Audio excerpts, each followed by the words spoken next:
आवर्तन आपण 2 दिवस वाढवले म्हणून नाही मग लेखी जर असेल तुम्ही आम्हाला लेखी दाखवा ना साहेब, काही जर असेल तर. असं नाही ना साहेब, तुम्ही साहेब जर तुमच्याकडे आम्ही जर तुमच्याकडे जर लेखी नाही, लेखी नसताना तुम्ही 2 दिवस आवर्तन वाढवले आम्ही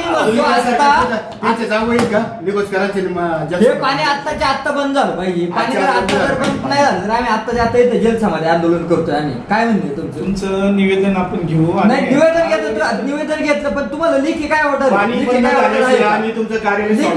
काय ऑर्डर आहे का कुठल्या मंत्र्याची जर असेल तर आम्हाला तुम्ही इथे या ठिकाणी दाखवा का 2 दिवस पाणी आम्ही या कारणास्तव वाढवले म्हणून. नाही तसं नाहीये. मग ते 35 दिवसातच आवडतं. नाही 35 दिवस झाले ना. मग 35 दिवसात का बंद केलं पाणी सोडले का बंद केलं नाही पाणी 35 दिवसामध्ये? आपण झाले 35 दिवस आपले. किती तारखेला पाणी चालू केलं आपण? 5 तारखेला पाणी. मग आज किती तारीख आहे? 5 ला साहेब आपण 10च्या पुढे चालू केली. काय म्हणतो तर झाले का नाही, दिवस झाले का नाही पूर्ण? मग कशा करता हा 8 तास? कशासाठी, कुणासाठी 8 तास? 8 तास नाही ना. नाही मग नगर जिल्ह्याचे तर तुम्ही सांगा पाटबंधारे म्हणते नगर जिल्ह्याचे म्हणून काय ते म्हणतील तसंच. तसं नाहीये. नियोजनाप्रमाणे चालू आहे आपलं आवर्तन. नियोजनाप्रमाणे नाही साहेब, नियोजनाप्रमाणे तर आज बंद इथले शेतकरी हे बघा, छत्रपती शिवरायांनी संघर्षातून स्वराज्य निर्माण केलं. आम्ही शिवजन्मभूमीतला आम्ही सुद्धा संघर्ष करू. वेळ प्रसंगी आमच्या जीवाला काय झालं ना तरी आम्ही काय आमच्या जीवाची पर्वा नाही करणार. तुम्हाला सांगतो माझं चेंबर सुद्धा पाणी या कुकडी प्रकल्पातून माझ्या शेतीला नाही, परंतु हा शेतकरी जुन्नर तालुक्यातला हा जागला पाहिजे याच्यासाठी आमची तऱ्हेतरी. तुम्ही शेतकऱ्यांसाठी भांडताय, तुमचं अभिनंदन. पण लोकप्रतिनिधी, आमदार, खासदार यांची पण जोखीम आहे ना. त्यांनी इथं यायला पाहिजे होतं ना. आता शेतकऱ्यांनी जे लोकप्रतिनिधी माझ्या फिरतात ना त्यांना कळायला पाहिजे आपण काय केलं पाहिजे. आम्हाला वाटतंय की बा आमचा शेतकरी जागला पाहिजे म्हणून आम्ही पोटतिडकीने या ठिकाणी आलोय. खासदार साहेबांनी पण यायला पाहिजे. खासदार साहेब शूटिंगमध्ये त्यांना काय तालुक्याचे पडले हे तुम्हाला या ठिकाणी निवेदन देतोय आम्ही. जर आज पसंडेगावपर्यंत पाणी जर बंद झालं नाही इथं जलसमाधी आंदोलन या ठिकाणी करण्यात येईल आणि सदर अनुचित काही प्रकार जर घडला तर याला प्रशासन म्हणजे तुम्ही जबाबदार असाल. एवढं तुम्हाला या ठिकाणी त्या पद्धतीचं निवेदन देतो आणि गाळ उपसा करून घ्या. ते पण त्याच्यामध्ये तुम्हाला तुम्ही द्या त्याच्याप्रमाणे ना आपण तुमचं निवेदन याच्यावरती कारवाई होणे गरजेचे. वरिष्ठ कार्यालयाकडे देऊ आणि त्याप्रमाणे वरून काही जे आदेश येतील त्याप्रमाणे कारवाई करण्यात येईल. रात पाणी बंद झालं पाहिजे. सर तुमचं निवेदन ना मी आमच्या वरिष्ठांकडे पाठवतो आणि त्याच्याप्रमाणे आदेश आल्यानंतर आपण करूया ना. तुम्ही पण आहेत, मी पण आहे इथलं. तोपर्यंत वरून आदेश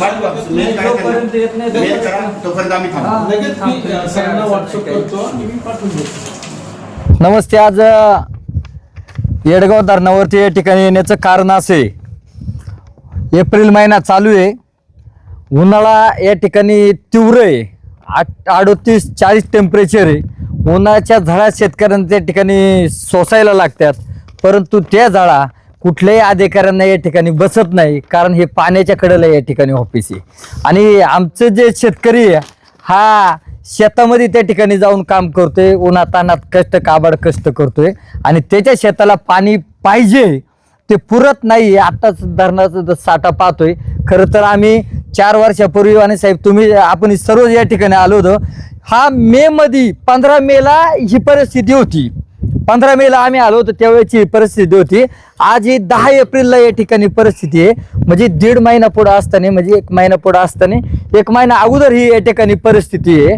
खरं तर आता 1450 क्युसेकनी पाणी त्या ठिकाणी खाली चालू आहे. डिंबे धरणातून 450 क्युसेकनी पाणी येते, माणिकडोह मधून 450 येते मला वाटते. जर समजा जर त्याचा येण्याचा फ्लो जर कमी आहे आणि जाण्याचं जर डबल टिबल जर असेल तर येणाऱ्या माणिकडोह मध्ये मला वाटते आता जवळजवळ फक्त 12% पाणी शिल्लक आहे. डिंबे धरणामध्ये 30 ते 35% शिल्लक आहे आणि इथं 25 ते 27% पाणी शिल्लक आहे. तुम्ही सांगा याच्यामध्ये रावसाहेब हे पाणी शेतीला पुरल का? खरं तर आम्ही आत्तापर्यंत तुम्हाला हात जोडून आम्ही तुम्हाला विनंती करतोय का हे चालू असलेलं आवर्तन 35 दिवसाचं 35 दिवस याला पूर्ण झालेले आहेत. हे आवर्तन आजच्या आज बंद झालं पाहिजे. खरं तर जलसमाधीचा इशारा आम्ही दिला होता, परंतु आम्हाला जर तुम्हाला सांगतो आम्हाला जर त्या ठिकाणी जर जलसमाधी घ्यायला लागत असेल, कशा करता आमच्या पाण्यासाठी आम्हाला घ्यायला लागत असेल तर आम्ही तर त्या ठिकाणी बुडूच, पण बुडताना तुमच्या अधिकाऱ्यांना सुद्धा त्या ठिकाणी ठेवणार नाही, तुम्हाला सुद्धा घेऊन त्या ठिकाणी बुडू. त्याच्यामुळे तुम्हाला आज हात जोडून तुम्हाला विनंती करतोय साहेब, हे पाणी चालू आहे जे चालू आहे ना ते त्या ठिकाणी आवर्त थांबवा, कारण हे पाणी पुरणारच नाही आम्हाला माहिती आहे. हा पूर्णपणे हा जुन्नर तालुका शेतीवरती आलो. तुम्ही सांगा कुठलं औद्योगिक क्षेत्र आहे का या तालुक्याला? सांगा तुम्ही, आहे का कुठलं औद्योगिकीकरण आहे? नाही का ज्याच्यावर शेतकरीची उपजीविका या ठिकाणी होईल म्हणून? तुम्ही सांगा, आज टोमॅटो ताना माल आहे, काहींनी कोथिंबीर केली तर 1 महिन्याचा माल आहे. तुम्ही सांगा आज ते जळायला लागलेत, त्याला माल हेच नाहीये. कांदा हे बघा आत्ताच्या पार्श्वभूमीवरती कांद्याला त्याच्या हमी भावात सरकारने पैसे देणं गरजेचे आहे. सरकारचा धरसोडपणा असल्यामुळं त्याने शेतकऱ्याला रुपये भेटलेला नाहीये, भांडवल त्या ठिकाणी भेटलेलं नाही. शेतकरी कर्जबाजारी झालेला आहे. आणि जर आत्ताच्या याच्यामध्ये जर तुम्ही पाणी जर सोडलं, त्याचे जर माल जर समजा जळून गेले आणि त्याला जर कर्ज काढले ते जर भरता नाही आलं तर त्याला आत्महत्या करायला लागेल. तर आमच्या शेतकऱ्यावर जर आत्महत्या जर करण्याची वेळ येत असन, नाही ऐका ना, आत्महत्या करण्याची वेळ येत असन, ज्या अधिकाऱ्यांनी आज पाणी बंद केलं नाही, आपण ह्या अधिकाऱ्यांना घेऊन धरणामध्ये तेच सांगितलं यांना बुडू ना, आपण. यांना 100% आतापर्यंत आम्ही फार सहन केलं, आवर्तनाची दिवस आतापर्यंत संपले. फार सहन आणि केले. 1450 क्युसेकनी विसर्ग चालू आहे. एवढा जर विसर्ग चालू असेल तर आम्ही शेतकऱ्यांनी काय झक मारायची का? आम्हाला जर पाणी नाही राहिलं तर आम्ही करायचं काय? आणि आज रोजी ना टोमॅटो आहे, आज शेतमालाला बाजारभाव नाही, शेतकऱ्यांच्या खतांच्या किमती वाढल्यात. आणि जर पाणी नसेल आणि ऐन उन्हाळ्यामध्ये आम्हाला जर पाणी मिळत नसेल तर आम्ही काय करायचं? एक तर शेती आपलं तुम्हाला माहिती, आपल्या जुन्नर तालुक्यात कुठली MIDC नाही, कुठली औद्योगिकरण नाही. आपला जुन्नर तालुका शेतीवर अवलंबून आहे. आणि असं असताना आपल्या तालुक्यात 5 धरणं असताना आणि जर जुन्नर तालुक्यात धरणं असून शेतकरी उपाशी असेल तर उपयोग काय? का तिकडे सारखं तुम्ही पाणी सोडताय? झालं ना तुमचं 35 दिवस आवर्तन संपलं ना, मग तुम्ही आज पाणी बंद करा ना. तुम्ही पाटबंधारे विभाग हा विखे पाटलांचे जावई आहे का हे आम्हाला तुम्हाला विचारायचे. ते जर राहिले नगरचे म्हणून तुम्ही नगरमध्ये काय किती पाणी सोडायचं का? त्याला काहीतरी लिमिट. तुम्ही कुठल्या ऑर्डर, तुमच्या लेखी ऑर्डर जर असेल तर तुम्ही आम्हाला या ठिकाणी दाखवा, काही ऑर्डर नुसार आम्ही या ठिकाणी ते पाणी चालू ठेवले म्हणून असेल तर दाखवा तुम्ही. सर्व शेतकरी बांधवांना मी विनंती करतो, आता हे तुम्ही हॉटेलमध्ये पारावर बसून गप्पा मारण्याचे बंद करा. आज रोजी पाणी धरणामध्ये पाणी शिल्लक नाही. तुम्ही खासदाराला बोलाल, आमदारांना बोलाल, या तुमच्या चुका आहेत. तुम्ही जोपर्यंत संघर्ष करत नाही तोपर्यंत तुम्हाला ही वेळ येणार आहे. तुम्ही जोपर्यंत पेटून उठत नाही तोपर्यंत पाणी थांबणार नाही. आज रोजी आम्ही यांना इशारा दिलाय, आज पाणी थांबलं नाही तर जुन्नर तालुक्यातील सर्व शेतकऱ्यांनी आमच्यावर धरणावर यायचं, आम्हाला सहकार्य करायचं आणि कसं पाणी बंद होत नाही ते बघू. आणि साहेब तुम्हाला सगळ्यांना सांगतो, तुमच्या नन्नर साहेबांशी आता बोललो आम्ही, आज जर पाणी बंद झालं नाही तर आम्ही सगळं तुमच्या अधिकाऱ्यांचं आम्ही ना धरणात जलसमाधी घेऊ. आज पाणी बंद झालं पाहिजे, आम्हाला माहित नाही, आम्ही बोललो ते करतो. आणि त्या प्रकारचं निवेदन आम्ही तुम्हाला या ठिकाणी देतो. काही जर आंदोलन करता अनुचित प्रकार जर समजा काही जर घडला तर त्याला सर्वस्वी जबाबदार हे प्रशासन राहील, एवढं ध्यानात ठेवा. हे आजच्या आज पाणी कुठल्या परिस्थितीत बंद झालं पाहिजे, नाही तर आम्ही त्या ठिकाणी जाऊन ज्यावेळेला आम्ही स्वतः त्या ठिकाणी बंद करू, एवढं ध्यानात ठेवा. बरं तुम्ही सांगा, जुन्नर तालुक्यामध्ये लोकांचं पुनर्वसन झाले का?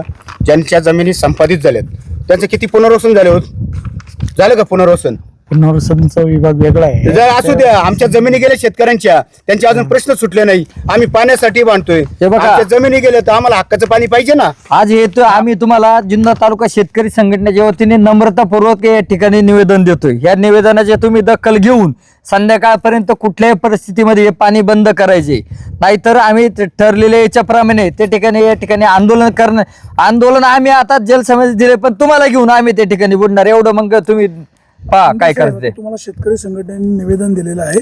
कुकडी प्रकल्पाच्या पाण्याचं सध्या स्टेटस काय? सध्या कुकडीमध्ये मागील वर्षी 17% पाणीसाठा होता आणि आजच्या स्थितीला 27% पाणीसाठा आहे.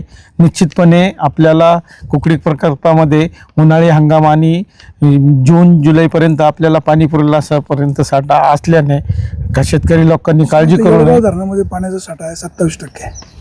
आता नाही पाणी चालू आहे, पण आता थोडस राहिलेलं आहे, तेवढं होऊन थोडंसं बंद नाही, केलं आज बंद झालं पाहिजे माहिती. आणि आपण जे काही निवेदन दिलेले आहे, ठीक आहे ना साहेब, 35 दिवसाचं आवर्तन होतं. 35 दिवसाचं आवर्तन संपलं कधी? 35 दिवसाचं आजच संपले ना.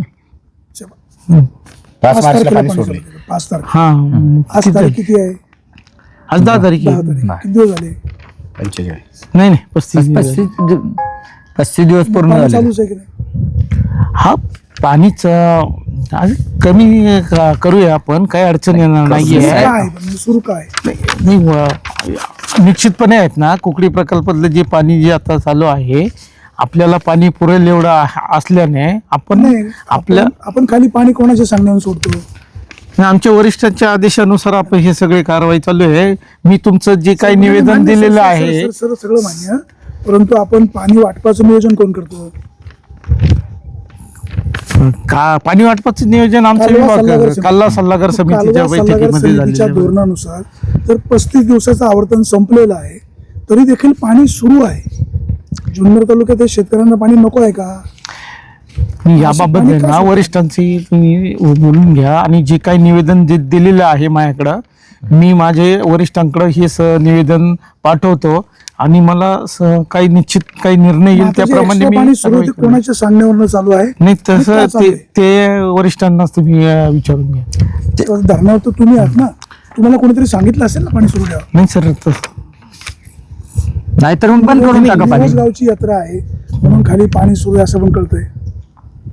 आणि ते वरिष्ठांना त्याबाबतची कल्पना असणार आहे. मला वाटतं वरिष्ठ त्या तालुक्यातले आहेत का, इकडचे आहेत का, विखे पाटलांचे जावई?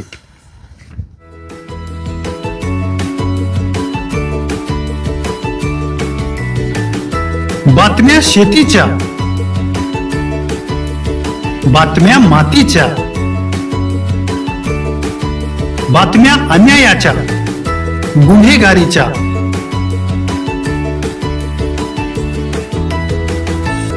राजकारणाच्या आणि समाजकारणाच्या, शोषणाविरुद्ध बुलंद आवाज, जनसामान्यांच्या हुंकाराची गाज, सत्कार्याला प्रोत्साहन, दुष्कृत्याला अनुशासन, निर्भीड, निस्पृह, सडेतोड, बेधडक आणि रोखटोक म्हणजेच विघ्नहर टाइम्स. शोध बातमीचा, ध्यास सत्याचा. आपलं चॅनल, आपली बातमी. सबस्क्राईब तर कराच, पण बेल आयकॉनवर क्लिक करायलाही विसरू नका.